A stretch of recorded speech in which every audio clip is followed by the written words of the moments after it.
தாவீது. அப்பொழுது தாவீது ராஜா பிரதியுத்தரமாக, பத்சேபாளை என்னிடத்தில் வரவழையுங்கள் என்றான். அவள் ராஜ சமூகத்தில் பிரவேசித்து ராஜாவுக்கு முன்னே நின்றாள்.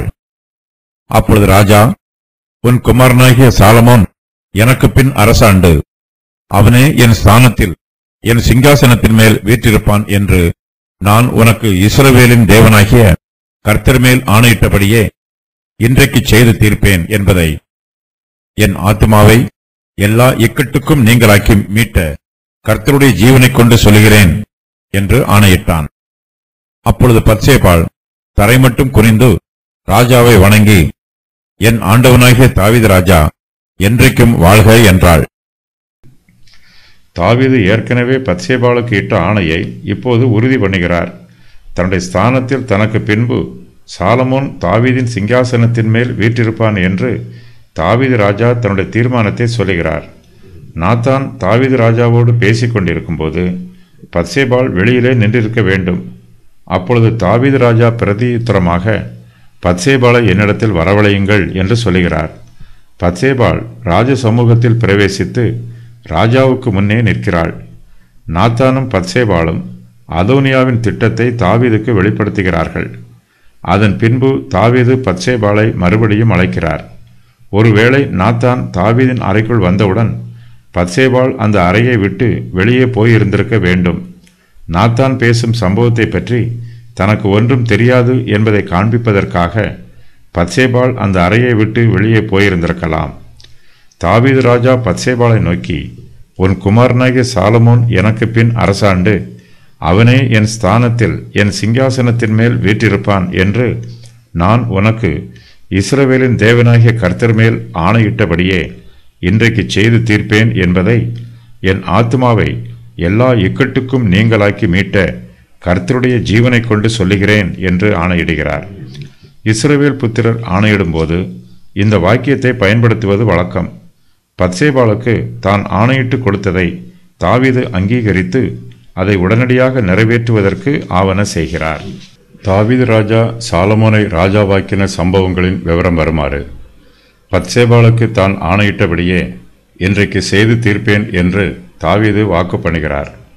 ஆசாரியனாகிய சாதோக்கையும் தீர்க்கதரிசியாகிய நாத்தானையும் யோய்தாவின் குமாரன் பெனாயாவையும் என்னிடத்தில் வரவழையுங்கள் என்கிறார்.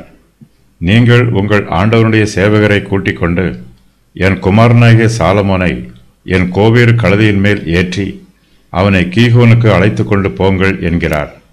அங்கே ஆசாரியனாகிய சாதோக்கும் தீர்க்கதரிசியாகிய நாத்தானும் அவனை இஸ்ரவேலின் மேல் ராஜாவாக அபிஷேகம் பண்ண கடவர்கள் என்று கூறுகிறார். பின்பு எக்காலம் ஊதி ராஜாவாகிய சாலமோன் வாழ்க என்று வாழ்த்துங்கள் என்று கூறுகிறார். அதன் பின்பு அவன் நகர்வலம் வந்து என் சிங்காசனத்தில் வீற்றிருக்கும்படி அவனை கீகோனில் இருந்து கூட்டிக் கொண்டு வாருங்கள், அவனே என் ஸ்தானத்தில் ராஜாவாயிருப்பான் என்கிறார். தாவீது ஏற்கனவே பத்சேபாளுக்கு இட்ட ஆணையை இப்போது மறுபடியுமாக உறுதி பண்ணுகிறார். தாவீது பத்சேபாளிடம் ஏற்கனவே ஆணையிட்ட போது, உன் குமாரனாகிய சாலமோன் எனக்கு பின் அரசாண்டு, அவனே என் ஸ்தானத்தில் என் சிங்காசனத்தின் மேல் வீற்றிருப்பான் என்று நான் உனக்கு இஸ்ரவேலின் தேவனாகிய கர்த்தர் மேல் ஆணையிடுகிறேன் என்று சொன்னார். தாவீது பத்சேபாளுக்கு ஏற்கனவே இட்ட ஆணையை இப்போது மறுபடியும் உறுதி பண்ணுகிறார். தாவீது தன்னுடைய ஆணையை உறுதி பண்ணும் போதும் கர்த்தருடைய நாமத்தினால் உறுதி பண்ணுகிறார்.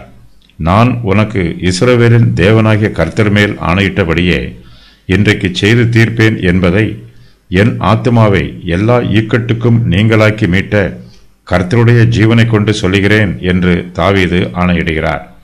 தாவீது தன்னுடைய ஆணையை உறுதி பண்ணுவதில் காலதாமதம் பண்ணவில்லை. தான் ஏற்கனவே இட்ட ஆணையை இப்போது விவாதம் பண்ணவும் இல்லை, அதை மாற்றவும் முயற்சி பண்ணவும் இல்லை.